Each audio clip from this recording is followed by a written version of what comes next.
AP వాణిజ్య పన్నుల శాఖలో ఇదో పెను సంచలనం. ఓ కంపెనీ తన విదేశీ ఎగుమతులకు సంబంధించిన పన్నులను భారీగా ఎగవేసిన వ్యవహారం జగన్ ప్రభుత్వంలో 2022లో చోటు చేసుకుంది. ఇదేం చిన్న ఎగవేత కాదు, దాదాపు 952 కోట్ల వ్యవహారం. కంపెనీ ముక్కుపిండి ఆ డబ్బులు వసూలు చేయాల్సిన ఉన్నతాధికారులు దానికి భిన్నంగా ఇందుకు ప్రయత్నించిన అధికారి పవర్నే కత్తిరించి వేశారు. కోర్టుతోనూ దాగుడు మూతలాడారు. ఆ తర్వాత అధికారంలోకి వచ్చిన కూటమి ప్రభుత్వంలో కూడా ఉన్నతాధికారుల తీరులో మార్పు లేదు.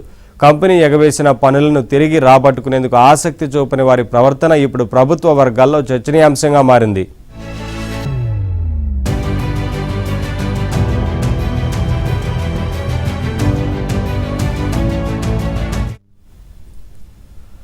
ఉత్తరాంధ్రలో ఫెరో అలాయ్కు సంబంధించిన ఓ కంపెనీ విదేశీ ఎగుమతుల విషయంలో పన్నులు సరిగ్గా చెల్లించకుండా అక్రమాలకు పాల్పడుతోందంటూ ఆరోపణలు వచ్చాయి. దీనిపై 2022లో సెంట్రల్ ట్యాక్స్ ప్రిన్సిపల్ కమిషనర్ నుంచి రాష్ట్ర వాణిజ్య పన్నుల శాఖకు సమాచారం అందింది.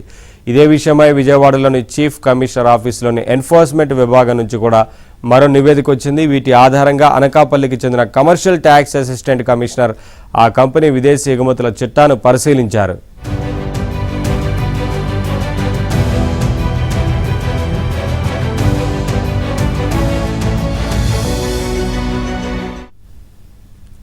పెద్ద ఎత్తున అక్రమాలు జరిగాయని గుర్తించి తనకున్న చట్టబద్ధమైన అధికారంతో మొత్తం 952.17 కోట్ల డిమాండ్ నోటీసును 2022 జూలై 18న జారీ చేశారు. ఇదంతా కూడా 2017 నవంబర్ నుంచి 2021 ఆగస్టు నాటికి చేసిన పన్ను మదింపునకు సంబంధించిందనేది డిమాండ్ నోటీసులో స్పష్టం చేశారు.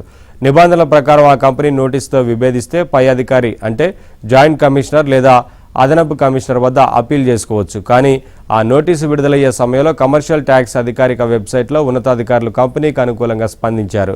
ఏసీకి డిమాండ్ నోటీసు ఇచ్చే అధికారం లేదని, కేంద్ర చట్ట ప్రకారం ఉన్నత స్థాయి అధికారికే ఆ వెసులుబాటు ఉందంటూ రాసుకొచ్చారు.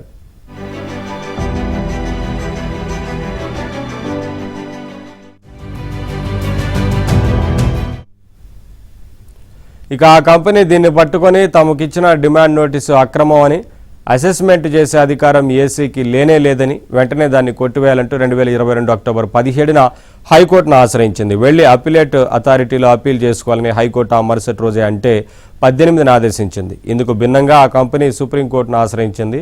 అసెస్మెంట్ చేసే అధికారం లేకుండా ఓ అధికారి తమకిచ్చిన డిమాండ్ నోటీసును రద్దు చేయాలని సుప్రీంకోర్టును ఆశ్రయించింది.